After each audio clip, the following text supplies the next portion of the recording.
Kita nyo ba yan? Mapagpalang araw po sa lahat. Gusto nyo ba makakita ng gamit na pang malakasan, pangdigmaan, pagandahan? At nako, napakaswerte yan talaga sa pamumuhay. Palagi ko yan sinasabi, no? Kaya yan, pumili po kayo ng isa dyan at tanungin nyo kung magkano. Screenshot po. Sa lahat po na magtatanong, shoutout pala, Pilipinas at saka sa labas ng Earth. Kaya ngayon ay mayroon pa akong pinadala, no, sa GMT. Yan po, isa, dalawa, tatlo, apat. Yan po ay tig 10-10. Yan. Bali, nagpadala po ako ng sa lahat po na nagtanong ng mga gamit nyo po sa nag-order. Ito na po, pinadala ko na po, 40 po na tao ang pinadalahan ko lawat, o 40 po na tao. Kaya yan na, pinadala ko na po. Hindi ko na lang po isa-isahin, short video lang po kasi ngayon ito. Kaya yan na. At saka ito, pumili kayo ng anong gusto nyo po na disenyo. Yan, isa-isahin po natin. Ito po ay anting-anting ni Pedro Pindoco. Kita nyo po sa kanyang aura pa lang ay tumatayo ng mga balahibo nyo. Kasi nga napaka-pulido talaga ang paggawa nito. Libilado, tontonado, skolanado po ang paggawa. At mayroon itong plano. Yan, ito po ay in-order po sa labas ng bansa. Ay hindi po natuloy ang pagkuha. Kaya yan, flex ko po ito ulit. Yan, maswerteng mutya ng bulalakaw sa baril. Ito ay mayroong history. Sa tunnel noon sa Tibuli, si Taroy po binaril po ng 357 at 38. Ito po ay lumiyab lang po ang kanyang katawan o bumaga lang po. Ang kanyang suot po, isa lang pong bulalakaw at isang bao po, at ito lang po. Yan. Pero ngayon po ay pinalakas, dinagdagan po ng mga infinito, tamilok, mutya ng langka. Ay mayroon din history ang mutya ng langka. Binaril po siya ng Armalite, isang matanda, pero talaga ay hindi talaga natablan dahil lang po sa anting-anting niya po ay mutya lang po ng langka. Kasi nga ang buto po ng langka o liso ng langka, ito po ay libo, no? Kaya dinagdagan ulit natin ng lakas, nilagyan po natin ng Holy Trinity, bao ng walang mata, bagakay paikot, mga buko po yan, mga buko at buko. Dito pa lang po sa labas ay busog na busog ka na, no? Paano pa kaya mayroon laman sa loob? Kaya yan sa interesado. Kaya nga kung hindi kaya, mayroon tayong maliit, no? Paliit ng paliit.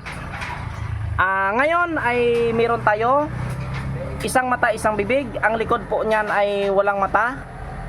At ang kombinasyon niya, bagakay na walang butas, buko ulit at buko. Ito ang nyug na isang mata, isang bibig sa totoo. Hindi mo to pwedeng gawin anting-anting kasi ito ay pampaswerte lang po ito sa negosyo at sa pamumuhay. Pero pag marunong kumasa, napakaswerte sa pamumuhay, napakaswerte sa negosyo, at meron din kakayahan ng baril at kabal at kunat. Kaya yan sa interesado ng pendant na yan. Pangatlo, lalong pinalakas ulit, isang mata, isang bibig. Ito ay kulog, ang likod po ay bao po ng walang mata. Ang kombinasyon niya po, isa pong kahoy na sinukuan o Santa Cruzan. Ang tao po ay susuko sa inyo. Ito din ay tinatawag na City Virtudes. Nung dumaan po ang Panginoon, ito lang po ang lumuhod o sumuko sa kanya, yumuko. Kaya tinatawag na sinukuan o Santa Cruzan. Ang kombinasyon ulit, isang bagakay na walang butas, mga buko. At yan ay buko ulit. At sa itaas po, yan mga bagakay po na walang butas yan. Ang kombinasyon, mutya ng bulalakaw o wishing stone o healing stone.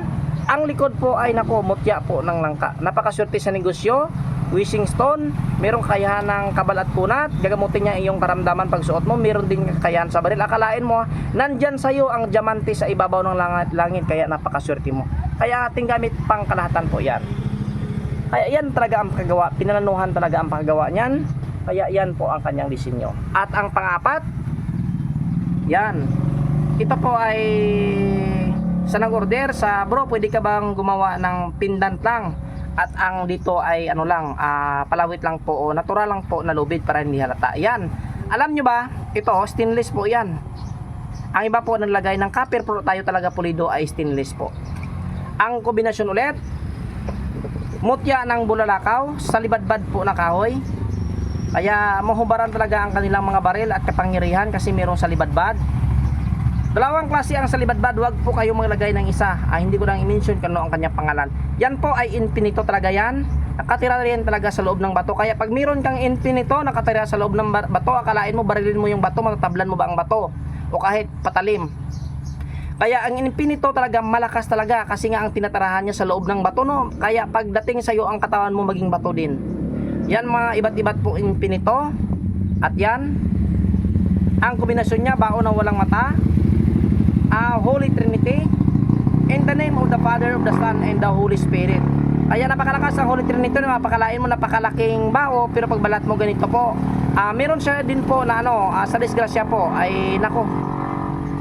Kaya pag nandyan sa iyo ang Holy Trinity, maswerte sa pamuhay, napakaswerte sa negosyo. Ito po ang magandang gamit kasi nga napakagaan talaga sa pamuhay. Kaya magpili kayo ng mga ganyan na gamit, kaya kita nyo po talaga ang paggawa niyan. Nako. Kaya sa iba sakaling hindi nyo po kayang bilhin, huwag po kayong magalit kasi nga meron lang naman tayong maliit, ganyan, Pedro Pindoco, ganyan at ganyan. At kung hindi pa rin kaya, nako, meron po tayong pendant na maliit yung, yan. Huwag pong sumulin ang mga pendant na ito kasi nga malakas. Meron pa kasi doon nuwano sa loob. Kaya yan, kung hindi pa rin kaya, nako, meron tayong mga maliliit.